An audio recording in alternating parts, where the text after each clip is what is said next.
left Peru and sailed to England alone. There he met the Browns and they took him home. Now a new life has begun. He's Windsor Garden's favorite son, 'cause he always does his best to help everyone. When a problem appears, he never misses a beat and always finds a way to land on his feet. Has his very own unique point of view,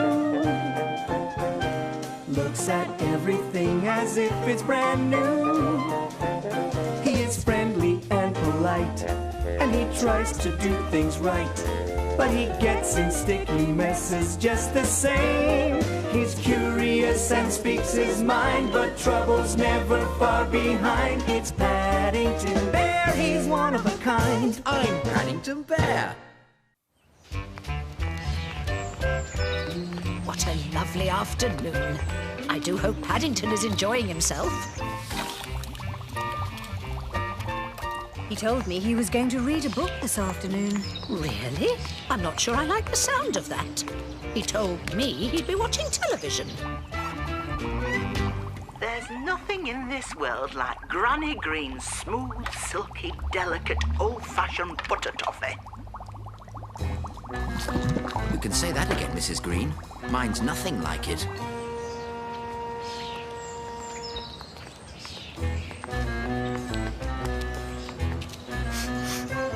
What's that peculiar smell? Smells like trouble, if you ask me.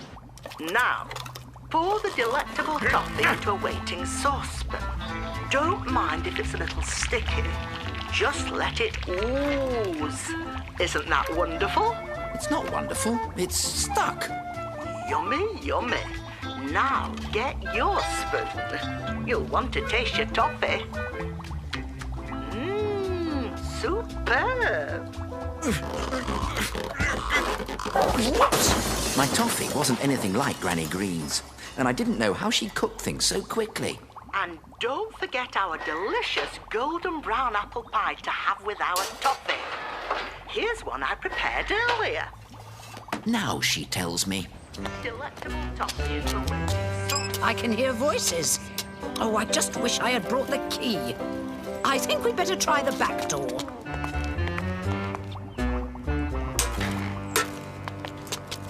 I can't see a thing. The window's all fogged up. It looks awfully hard, Mrs. Green. Go on, have a little taste. It doesn't matter if it hasn't hardened yet. It's so delicious and silky and soft. Ow! Now, hurry back to your other pot and give it a stir before it gets a chance to set.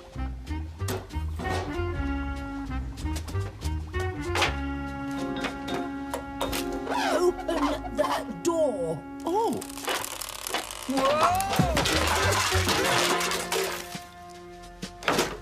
Oh, this just won't do. Ah! What on earth is going on? This is a catastrophe. It's not a catastrophe, Mrs. Bird. It's Granny Green's toffee. Toffee? It looks more like Henry's carpentry glue. I'm afraid it is a bit thick. Granny Green said... Now, pour your second pot of toffee into a saucepan before it hardens, and we can begin our third recipe, Granny Green's delectable lemon meringue pie. Oh, not in this kitchen, Granny Green. I've never seen such a mess. There's toffee everywhere. I suggest a certain young bear had better get a scrubbing brush. Whoa! Oh! Paddington, is something wrong? Oh! I've got a pain in my stomach. You haven't been eating this stuff, have you? Ow! Mrs. Green told me to, so I ate the piece I chiselled out. Chiselled out? No wonder you've got a pain. The toffee's probably set in a hard lump in your stomach. Now, let's get you to the sofa, where you'll be more comfy. Ow! Ow! Ow! That's it. I'm calling an ambulance. An ambulance? I've never been in one of those before.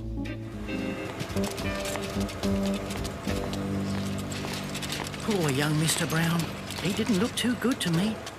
I better tell Mr. Gruber and get him to spread the word. We're on our way. Stand by to receive patients suffering from severe stomach pains. Over. That's quite enough of that. This is an emergency.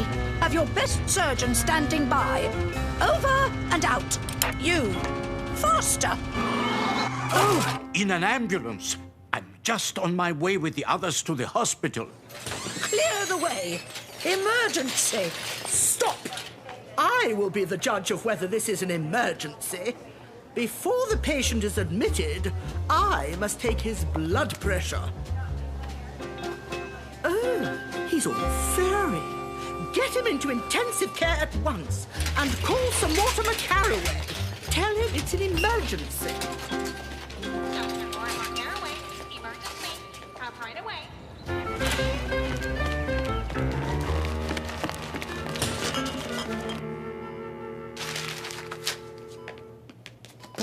Mr. Paddington Brown, I presume. I am Sir Mortimer Carraway. I understand your problem is abdominal pain. Why, yes. It is an abominable pain, and it's in my stomach. Of course. Straighten out your legs, please. I'm afraid I can't, Sir Mortimer. Ouch! And does it hurt when I do this? Ow! Or this? Or this? Nurse, scissors. Don't you mean scalpel, Sir Mortimer? No, I do not. And someone fetch me some shaving cream and a razor. Quickly. Doctor, shouldn't we first put the bear, the patient under? Under? I'd rather not go under the table. I'm fine up here, thank you. I shall never forgive myself if anything happens to that bear. I don't know what his Aunt Lucy will have to say. Where's Paddington? Any word from the doctor? We came as quickly as we could. He's still in emergency surgery. He's been diagnosed with a rather sticky situation in the midriff that prevents proper locomotion. Oh! The name of the disease is Great Galloping Toffee Drops. In short, a bad case of the granny greens. Look at my scar, everyone. The toffee had dried and stuck my fur together, so I couldn't stand up until Sir Mortimer cut it off. You're all right. Have some marmalade. And what will you do with that fur, Paddington? Put it in your scrapbook as a memento. Oh, no. I'm going to put it under my pillow. Under your pillow? Whatever for? Everybody's heard of the tooth fairy, so who knows? There could be one who looks after fur.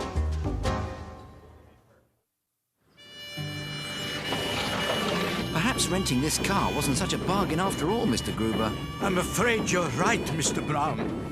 At $1 a day, I think they may have seen us coming.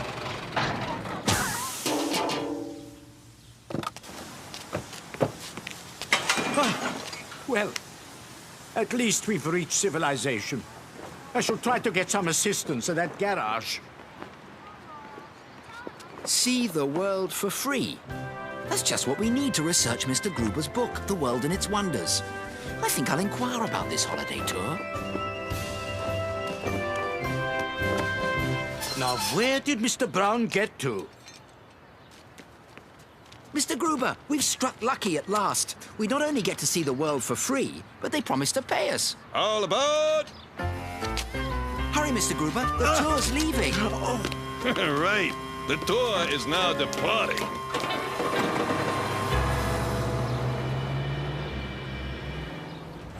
I just had to sign a few forms, and they gave me these brochures. Oops!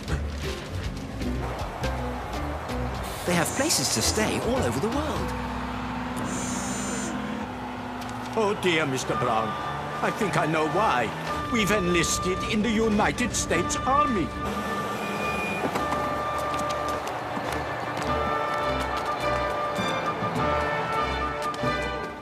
What's that? But it seemed perfect for your book, Mr. Gruber. Who no recruit, sir? Privates Brown and Gruber, sir. Could you please direct us to our rooms? We'd like a nice hot bath after our journey. And please could we have a plate of marmalade sandwiches sent up?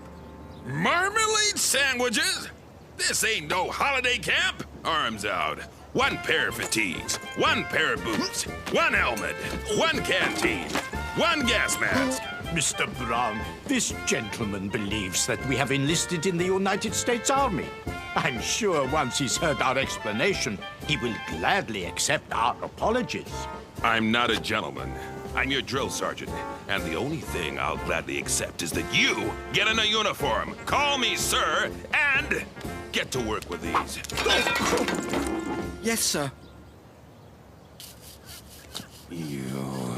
I want every speck of rust scrubbed out that gate. Every hinge oiled. I want it as shiny as a mirror and as quiet as a mouse. You got that, soldier? But my squeak, Mr. Sergeant, and... Why, you... Come, Mr. Brown. By the time we'd finished, we'd worn away most of the bristles on our brushes. And we were getting a bit bored with the whole thing. Hey, I used to be quite good at this as a kid. Go ahead, your turn. I win, sir. Hey, back to barracks. You got a 10-mile run at dawn. We get up with the rising sun. They go out, run and run. They go out and run and run. Oh, is this little run too hard on Private Brown? It's a bit difficult when your boots don't fit. Look. Anything else bothering you? You just tell your old Sarge, huh? Well, now that you mention it, the marmalade at breakfast this morning was rather thin. I prefer the chunky variety. You'll get no marmalade, thin or otherwise, unless you finish this run and hustle down to the obstacle course now!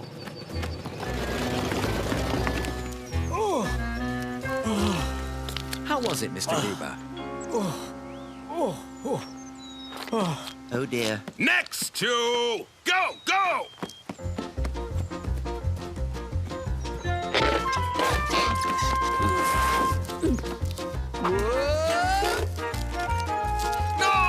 No! You're doing it all wrong! Never in all my years of molding raw recruits into decent soldiers have I come across such a bungling, blundering bear. Oh! I'm putting you on all-night sentry duty! And you can keep him company! If we could just explain to the sergeant that our being here has all been a dreadful mistake. It would be a pity to leave before we get paid. What was that?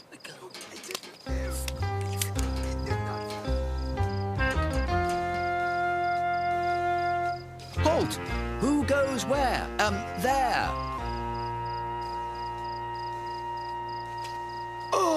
We gotta get this Jeep to the garage. Why don't you use the front gate? It's kind of rusty. Squeaks a lot.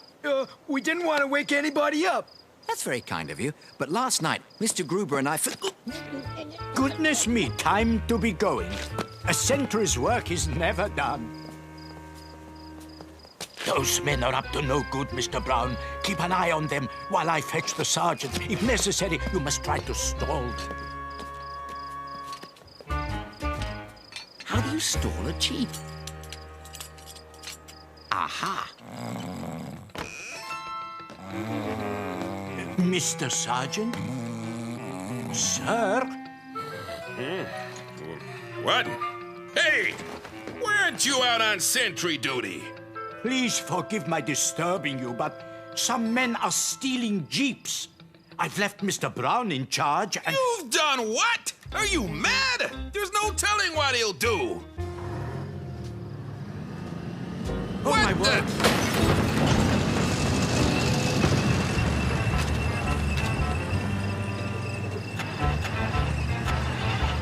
Stutter up! Stutter up!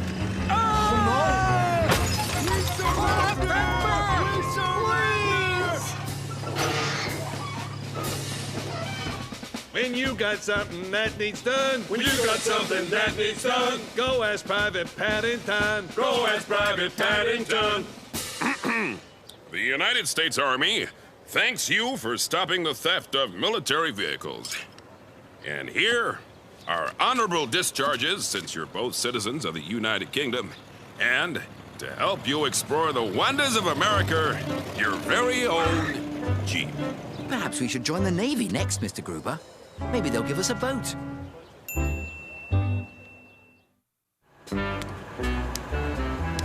I don't know who first said that life is full of ups and downs, but whoever it was, they certainly knew what they were talking about.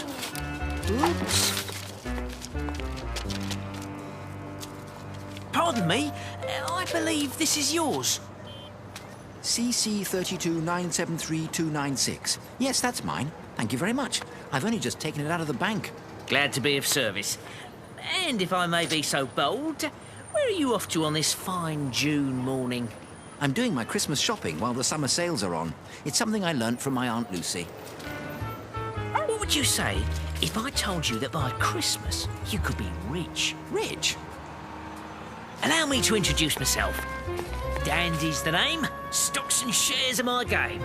Those few pounds you've taken out of the bank could grow into much more. Just think of the Christmas presents you could buy. Now, what do you think you were just sitting in? A puddle of oil. Oh, quite right. But that oil isn't simply lying there. It's seeping up through the ground. Any day now, it's going to start pouring out. Anyone who buys shares in the Portobello Oil Company will become rich. Now, if I could just have your name and address... It's Paddington Brown, and I'm from 32 Windsor Gardens. But this says £25, and I've only taken out £20. Any more, and I'd have to close my account. Tell you what, I'll let you buy a share on credit. Give me what you have, and you can pay me the rest later. That's very kind, Mr. Dandy. But what about my shopping? My Aunt Lucy taught me... I'm sure the shops round here will trust you to pay when your money rolls in. What a good idea. Be sure to keep this under your hat until the oil drills arrive.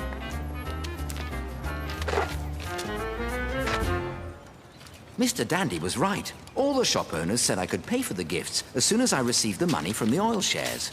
I'm sorry I'm late, Mr. Gruber. I've been doing my Christmas shopping. Not spending all your money, I trust. You should always leave some by for a rainy day. I've put mine by for an oily day. It's funny you should say that.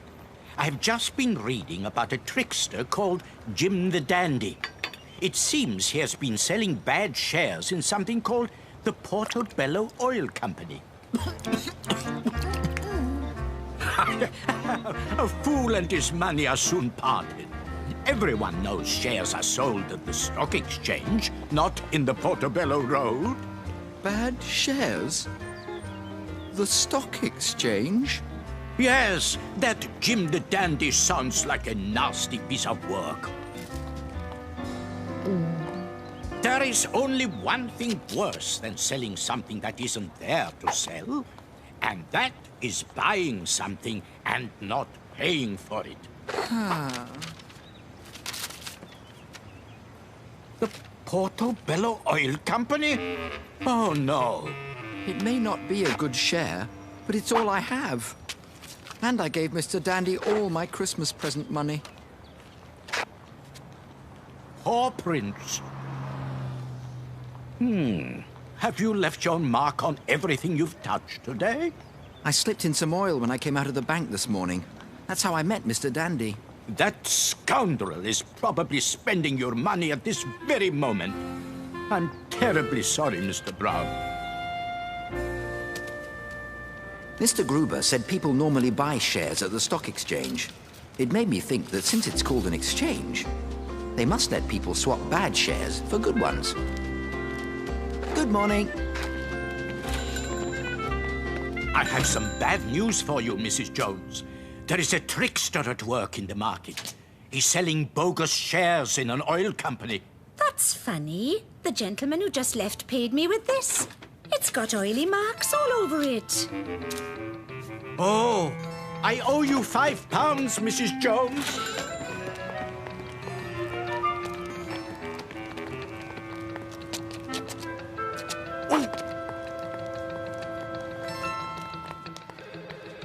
Buy 2,000 shares of Zack Inc. Got it? Then sell 10,000 of Blankfield. Excuse me, I'd like to exchange my share, please. Exchange your share? Hey, who let you in here? Mr. Gruber told me it's a bad share, and I... Bad share? This share? Why, it's a fake! Fake shares? Which ones? Bad shares! Sell! Sell all of them! shares on the market? Sell! Sell!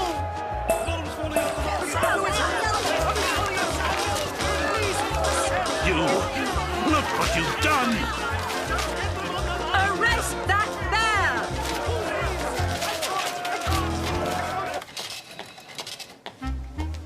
That will be £14, please.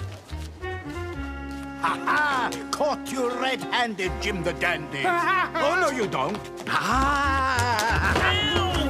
Call the police. This is the scoundrel who's been selling bogus oil shares. The bear that just left was trying to trade in this fake share. Paddington Brown, 32 Windsor Gardens, eh? I'll have to call this one in.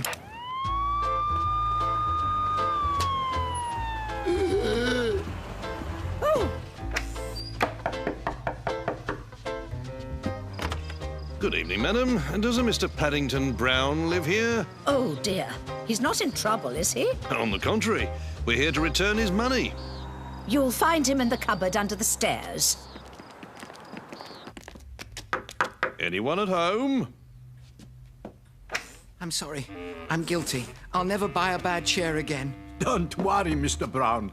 Thanks to you, they've caught Jim the Dandy. Your paw prints led straight to him. It's a pity there aren't more bears like you around to help outsmart thieves like this. Are these your notes? Yes, they are. I wrote the numbers down in my notebook. I always do. It's something my... I know. Don't tell me. It's something your Aunt Lucy taught you. However did you know that, Mr. Dandy?